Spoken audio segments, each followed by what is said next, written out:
MJP Rohilkhand university Bareilly, BA second year semester 3, paper code आपका 42803 है। Subject है पॉलिटिकल साइंस, राजनीति शास्त्र।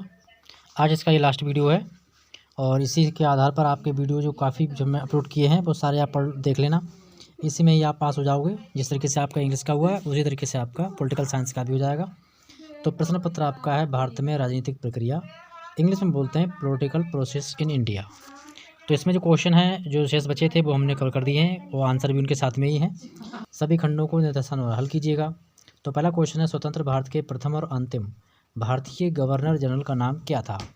ठीक है, तो इनका आंसर देख लेते हैं फटाफट। स्वतंत्र भारत के प्रथम गवर्नर और अंतिम गवर्नर जनरल जो थे वो श्री चक्रवर्ती राज गोपालाचार्य थे। ठीक है। क्वेश्चन अगला हमारा है, भारतीय संविधान में कितने अनुच्छेद, अनुसूचियाँ और कितने भाग हैं? तो इसमें आप देख लेंगे भारतीय संविधान में 22 भाग हैं, 395 अनुच्छेद हैं, 12 अनुसूचियाँ हैं और 2 परिशिष्ट हैं। यहाँ पर एक चीज़ समझ लीजिएगा, भाग 22 हैं, 395 ये मूल अनुच्छेद हैं, 12 अनुसूचियाँ हैं। पहले 8 अनुसूची थी, वर्तमान में 12 कर दी गई। ठीक है। विभिन्न आयाम क्या हैं? ठीक है, लोकतंत्र के विभिन्न आयाम क्या हैं? तो यहाँ पर दिए हुए लोकतंत्र के विभिन्न आयाम इस प्रकार हैं। देखिए, अगर ये लॉन्ग क्वेश्चन में आ रहा है तो आपको इनको पॉइंट बना देना। कैसे? सामाजिक लोकतंत्र अंडरलाइन करेंगे, यही पॉइंट डाल के इसके आगे डिटेल लिखेंगे। राजनीतिक लोकतंत्र, आर्थिक लोकतंत्र तथा नैतिक लोकतंत्र। ये आपका वेरी शॉर्ट है और ये लॉन्ग और शॉर्ट दोनों में काम करेगा। ये आपके पॉइंट यही काम करेंगे। इनको पॉइंट को आपको हेडिंग बनाना है, उसी तरीके से आपको इसको लिख देना है। अगला क्वेश्चन है, भारतीय संघीय व्यवस्था की विशेषताएं क्या हैं? तो भारतीय संघ जो है उसकी क्या क्या विशेषताएं हैं? तो भारतीय संघ की व्यवस्थाओं की जो प्रमुख विशेषताएं हैं वो इस प्रकार हैं। कैसे हैं? देखिए, यहाँ पर जो पॉइंट है यही पॉइंट आपको बना के लिखना है लॉन्ग क्वेश्चन में। ठीक है। शक्तियों का विभाजन, संविधान की सर्वोच्चता, लिखित संविधान, कठोर संविधान, स्वतंत्र न्यायपालिका, द्विसदनीय विधायिका। तो इस तरीके से ये हमारा वेरी शॉर्ट क्वेश्चन हो गया, आंसर बन गया। अगर इसको हमें लॉन्ग बनाना है तो इन्हीं को 1 बाई 1 करके आपको पॉइंट बनाना है और इस प्रकार से आपके पॉइंट इसमें 7-8 पॉइंट बन जाएंगे। लॉन्ग क्वेश्चन हो जाएगा। शॉर्ट है, शॉर्ट में आपको ज़्यादा नहीं, आपको 3 पॉइंट डाल देना है। गठबंधन की राजनीति के 2 लाभ बताइए। तो इसके 2 लाभ क्या हैं? 2 लाभ हैं, शासन का निरंकुश ना होना, व्यक्तियों का देश को लाभ, व्यापक जन समर्थन, सशक्त विपक्ष का निर्माण और अतिवाद से मुक्ति। अतिवाद मतलब जो गठबंधन होता है वो अतिवाद को कंट्रोल करता है। अगला क्वेश्चन है, गठबंधन सरकार से क्या आशय है? ऐसा हो सकता है गठबंधन सरकार का क्या अर्थ है? तो यहाँ पर देख लीजिए क्या होता है गठबंधन सरकार का। ये शॉर्ट में आपका है, गठबंधन सरकार का वह रूप होता है जिसमें 2 या 2 से अधिक राजनीतिक दल सरकार बनाने हेतु आपस में सहयोग करते हैं तथा ये व्यवस्था इसलिए भी की जाती है क्योंकि चुनाव के बाद किसी भी दल को पूर्ण बहुमत प्राप्त नहीं हो पाता है, तब गठबंधन की सरकारें बनती हैं। अगला क्वेश्चन आपका है, भारतीय संविधान की संघात्मकता की किन्हीं 2 विशेषताओं का उल्लेख कीजिए। इसमें आपको लगभग 35 क्वेश्चन है तो थोड़ा वीडियो बड़ा हो जाएगा क्योंकि आंसर भी साथ में हमने बताए जा रहे हैं, तो इस वीडियो लंबा हो जाएगा, लेकिन अंत तक देखिएगा। भारतीय संविधान की संघात्मकता की 2 विशेषताएं जो कि इस प्रकार हैं, संविधान की सर्वोच्चता तथा केंद्र और राज्यों की शक्तियों का विभाजन। ठीक है, आंसर आपका हो गया।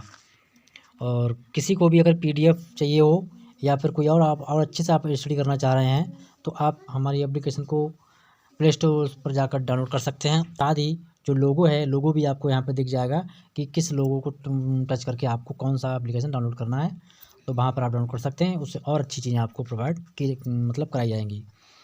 अगला क्वेश्चन, संविधान के किस संशोधन के द्वारा ग्राम पंचायत को एक तय स्थान महिलाओं के लिए आरक्षित किया गया? तो यहाँ पर जो है महिलाओं को जो आरक्षित किया गया है स्थान ग्राम पंचायत में, तो वो किया गया है संविधान के 73वें संविधान संशोधन द्वारा ग्राम पंचायत में 1/3 स्थान महिलाओं के लिए आरक्षित किए गए हैं। यानी 73वें संविधान संशोधन द्वारा किए गए हैं और 73वां संविधान संशोधन जो है वो 1985 में लागू हुआ। अगला क्वेश्चन है, नगर निगम के प्रमुख कार्य क्या हैं? नगर निगम के प्रमुख कार्य क्या है? तो आइए देखते हैं नगर निगम के कार्य क्या हैं। क्वेश्चन आंसर हमारा है, नगर निगम के प्रमुख कार्य इस प्रकार हैं। पहला, सार्वजनिक निर्माण, दूसरा सार्वजनिक व्यवस्था, सार्वजनिक शिक्षा, सार्वजनिक सुविधाएं। ये जो कार्य हैं वो नगर निगम के कार्य हैं। क्वेश्चन नंबर हमारा 10 है, प्लेलिस्ट पे एक बार जरूर जाइएगा, प्लेलिस्ट पे बहुत सारे वीडियो अपलोड कर दिए हमने, उन्हें भी देखिएगा। इन्हीं से आपके सारे क्वेश्चन फंस जाएंगे पेपर में, जैसे आपके इंग्लिश में आ गए थे। और वीडियो को लाइक और कमेंट जरूर कीजिएगा आप लोग, तो और अच्छा लगता है। भारत में स्थानीय स्वशासन की संस्थाएं प्रत्यक्ष रूप से किसके अधीन होती हैं? भारत में स्थानीय स्वशासन संस्थाएं प्रत्यक्ष रूप से राज्य सरकार के अधीन होती हैं। ठीक है। अगला क्वेश्चन आपका, निर्वाचन आयोग के क्या क्या कार्य होते हैं? ठीक, निर्वाचन आयोग के क्या क्या कार्य होते हैं? तो आइए देखते हैं इनके कार्य। निर्वाचन आयोग के निम्नलिखित कार्य होते हैं। मतदाता सूची तैयार कराना, दलों को चुनाव चिन्ह आवंटित करवाना, क्षेत्र निर्वाचन क्षेत्र पर परिसीमन करना तथा राजनीतिक दलों को मान्यता देना। ये किसका कार्य है? ये निर्वाचन आयोग के कार्य हैं। ये क्वेश्चन लॉन्ग आंसर में काम कर जाएगा। तो आपको जिस तरह के हमने ये पॉइंट बनाए हैं, इन्हीं पॉइंट को हेडिंग के रूप में परिवर्तित कर देना है। अगला क्वेश्चन आपका है कि दबाव समूह, दबाव समूह को परिभाषित कीजिए। क्या परिभाषा है? तो ऑडीगार्ड के शब्दों में क्या परिभाषा है? दबाव समूह ऐसे लोगों का औपचारिक संगठन होता है जिसकी एक या एक से अधिक सामान्य उद्देश्य या स्वार्थ होते हैं और जो घटनाओं के क्रम में विशेष रूप से सार्वजनिक नीति निर्माण और शासन को इसलिए प्रभावित करने का प्रयास करते हैं, प्रयत्न करते हैं कि वे अपने हितों की रक्षा और वृद्धि कर सकें। अगला क्वेश्चन आपका है 13 नंबर है। इसमें पूछ रहा है कि भारत में दहेज निरोधक अधिनियम कब पारित किया गया था? यानी दहेज प्रथा का जो नियम है वो कब लागू हुआ?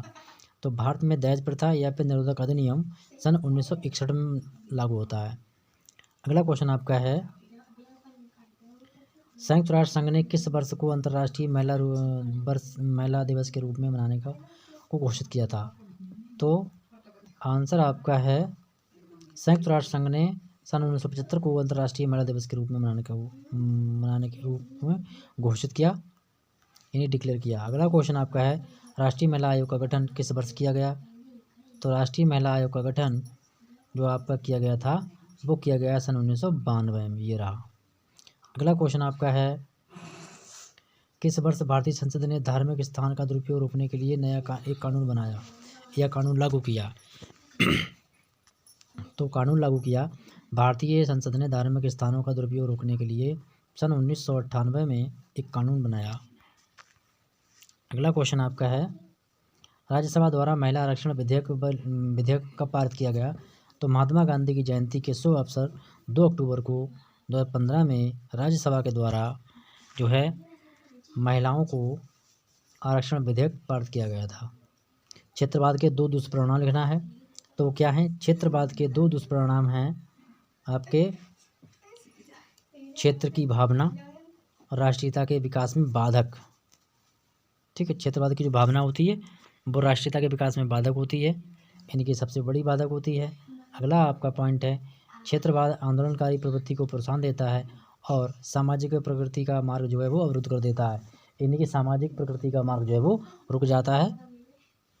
अगला क्वेश्चन आपका है 19, भ्रष्टाचार निवारक अधिनियम कब पारित हुआ? तो भ्रष्टाचार निवारण या संशोधन अधिनियम, निवारण हो सकता है, संशोधन अधिनियम भी हो सकता है, सन 2018 में पारित हुआ है।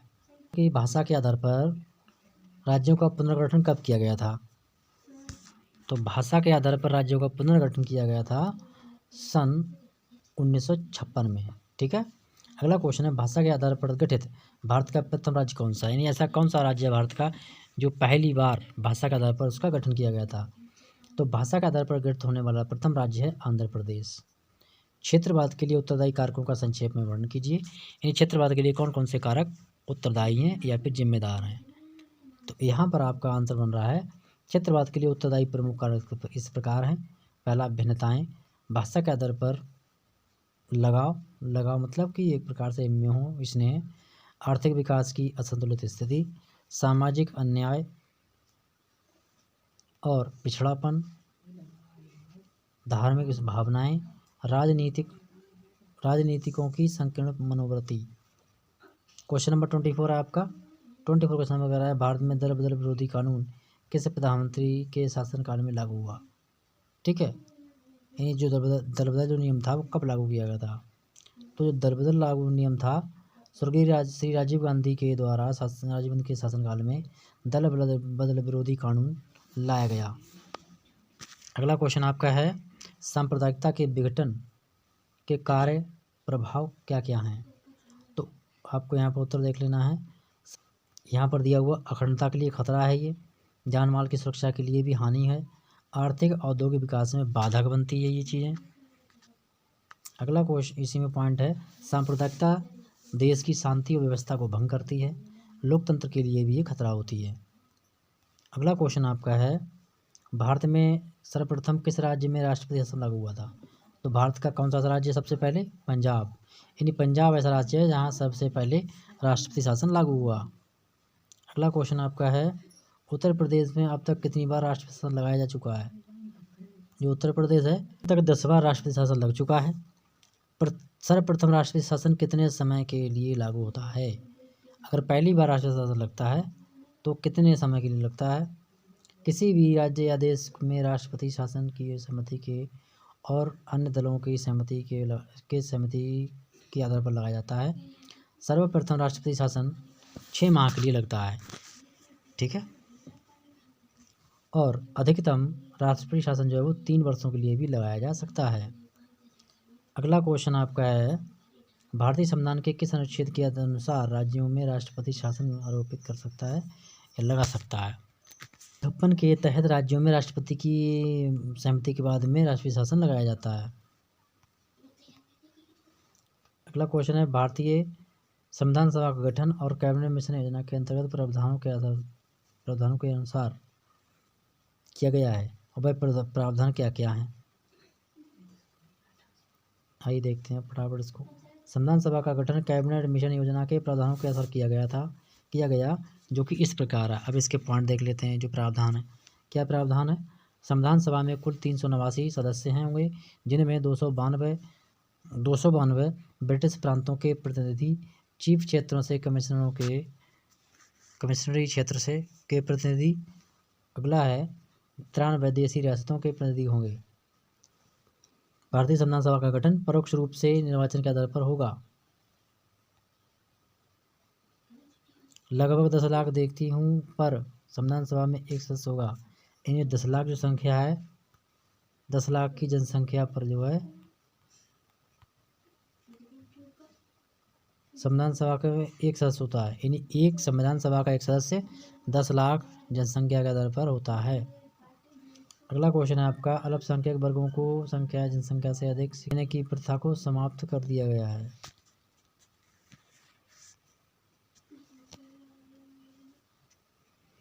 प्रांतों को संविधान सभा में प्रतिनिधित्व जनसंख्या के आधार पर किया गया है।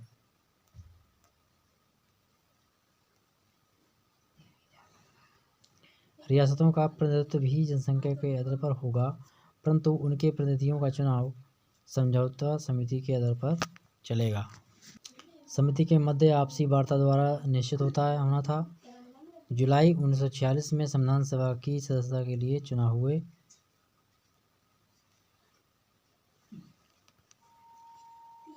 ब्रिटिश प्रांतों के लिए 210 साधारण सीटों में से कांग्रेस ने 199 सीटें जीती। शेष 11 सीटें विभिन्न दलों में बट गई। क्वेश्चन नंबर हमारा है 32। भारतीय संविधान की प्रमुख विशेषताएं या लक्षणों का व्याख्या कीजिए। तो कौन कौन से लक्षण है, आइए देखते हैं। या विशेषताएं तो इस तरीके से लिखेंगे आप। पहले लिखेंगे संविधान की प्रमुख विशेषताएं लक्षण इस प्रकार हैं, फिर ऐसे पॉइंट बना देंगे। विश्व के अधिकांश संविधानों की तरह भारत का संविधान लिखित एवं निर्मित है। अगला पॉइंट आपका है, अत्यधिक व्यापक और विस्तृत संविधान है जिसमें 395 अनुच्छेद हैं, 22 अध्याय हैं और 12 अनुसूचियां हैं। पहले ये अनुसूचियां आपकी 8 थी इसमें। अगला पॉइंट है इसमें, भारतीय संविधान में संसदीय प्रणाली को अपनाया गया है।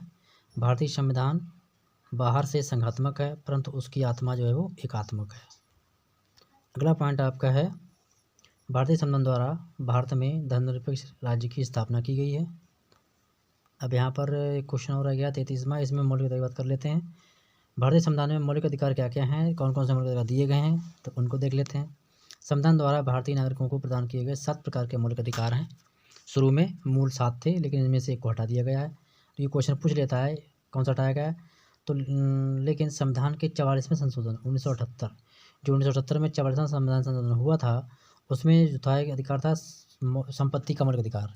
इसको मौलिक अधिकारों की सूची से निकाल दिया गया है और उसे अब एक कानून का दर्जा मिल गया है। एक कानून बना दिया, यानी अधिकार बना दिया गया है। अब आज बात कर लेते हैं भारतीय नागरिकों को दिए गए 6 मौलिक अधिकार किस प्रकार है। तो इस प्रकार है: समानता का अधिकार, स्वतंत्रता का अधिकार, शोषण के विरुद्ध अधिकार, धार्मिक स्वतंत्रता का अधिकार, स्वतंत्रता का अधिकार, संस्कृति एवं शिक्षा संबंधी अधिकार, संवैधानिक उपचारों का अधिकार। तो ये 6 मौलिक अधिकार थे, 7वां निकाल दिया गया है। क्वेश्चन नंबर 34 है। 30 वगैरह है, भारतीय संविधान में प्रस्तावना का क्या महत्व है।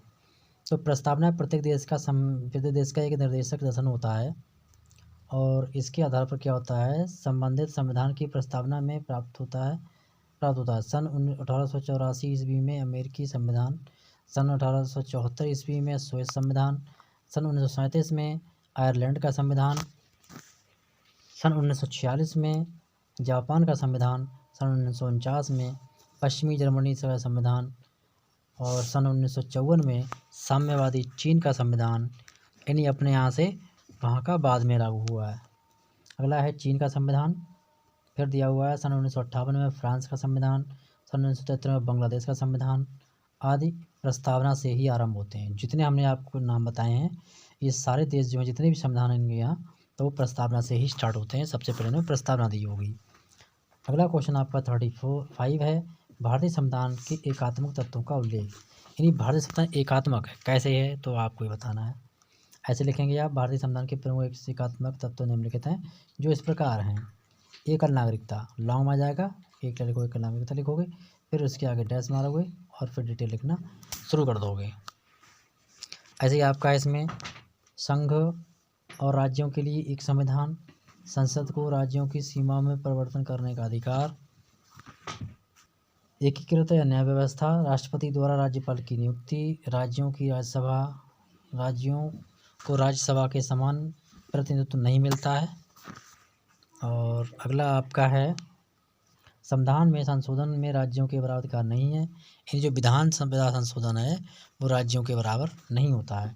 अब देख लेते हैं संविधान का संघात्मक तत्व कौन कौन से हैं। ऐसे ही पूछ लेगा क्वेश्चन आपसे।